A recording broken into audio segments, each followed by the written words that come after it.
Assalamualaikum warahmatullahi wabarakatuh.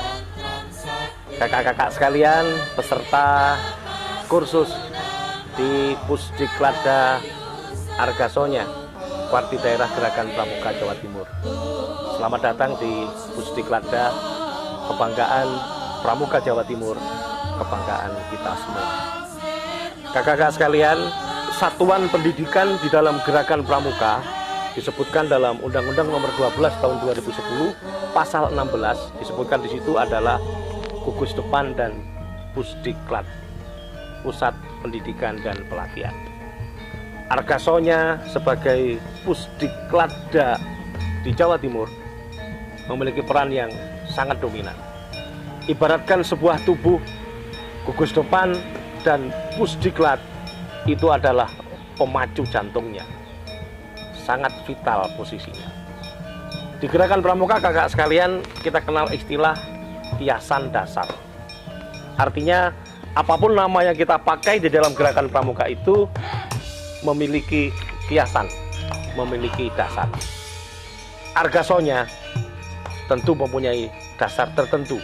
Kenapa kemudian Pramuka Jawa Timur menyepakati nama itu? Ada tokoh di balik nama itu yang bernama Baladewa. Orang Jawa menyebut Bolotiwo. Kalau Argasonya itu orang Jawa menyebutnya dengan Argo Sonyo. Argo itu artinya gunung, Sonyo itu artinya sepi. Argasonya itu adalah tempat yang sepi, tempat yang sangat cocok untuk bermeditasi. Nama Argasonya memang tidak bisa lepas dari nama cerita wayang ini. Kakak-kakak yang ahli wayang tentu sudah sangat paham dengan nama tokoh-tokoh wayang ini. Ini adalah tokoh ini Basudewa. Dia punya anak 3. Yang pertama namanya Kokrosono. Tokoh kita ini di Argasonya ini Kokrosono. Kemudian adiknya ini Noroyono, dan adiknya yang perempuan ini bernama Loroireng. Dalam cerita wayang, Basudewa ini di samping mempunyai 3 anak, dia juga punya anak yang boleh saya sebut anak bayangan.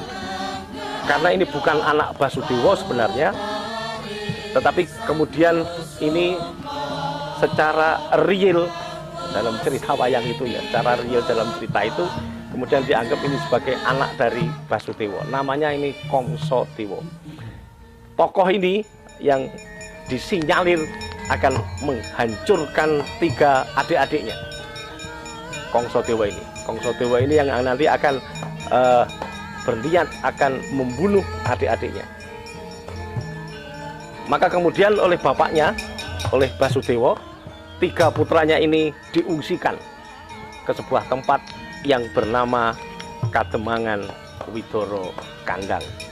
Maka kemudian 3 anak kerajaan ini, 3 anak raja ini kemudian berpindah mengungsi di Kademangan Widoro Kandang.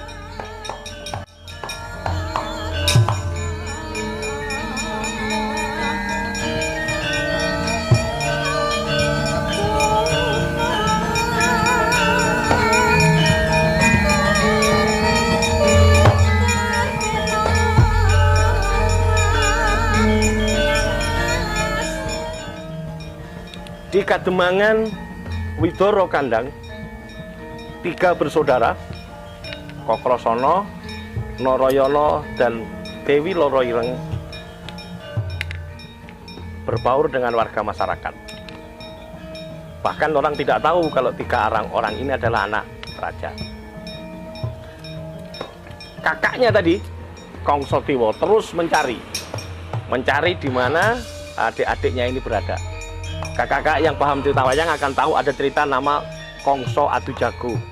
Di situ dia Kongso mencari siapa kalau ada orang yang dengan ciri-ciri berkulit putih dan satu lagi berkulit hitam, maka itu adalah adiknya yang harus dibunuh. Itu dilakukan Kongso Adu Jago. Di Widoro Kandang ini 3 orang ini dididik oleh Demang Sakupo menjadi generasi muda yang bagus, yang cakap. Bahkan Kokrosono sudah menunjukkan bakatnya sebagai satria sebagai anak muda yang sangat piawai, pandai bertani, pandai mengolah tanah, dan pandai ulah kaprajuritan. Masih muda ini sudah sangat terlihat bahwa bakat memimpinnya nampak luar biasa. Menguatkan kepribadiannya, maka Kokrosono kemudian oleh Demang Sagopo ini diminta untuk bertapa di sebuah tempat yang bernama Argasona. Kokrosono kemudian menyepi, dia bertapa di tempat yang bernama Argasona. Dia menepikan seluruh hawa nafsunya, dia betul-betul menyepikan dirinya, mengharapkan ridho dari Yang Maha Kuasa, agar ilmunya bermanfaat, agar ilmu pengetahuannya bisa bermanfaat dengan baik. Maka hasil dari itu turunlah, menurut cerita wayang itu, Dewa Brahma dari kahyangan turun dan memberi senjata sakti kepada Kokrosono ini berupa 2 pusaka, yakni Nenggolo dan Alugoro. Ini yang diberikan kepada Kokrosono. 2 senjata sakti inilah yang kemudian dimanfaatkan oleh Kokrosono untuk mengembangkan ilmu pengetahuannya, mengembangkan keterampilannya, bahasa anak sekarang, mengembangkan kompetensinya. Berbekal dengan 2 senjata sakti inilah, Kokrosono kemudian dia berhasil menumpas kejahatan kakaknya. Kongsodewa hancur, meninggal, tewas dibunuh oleh Kokrosono.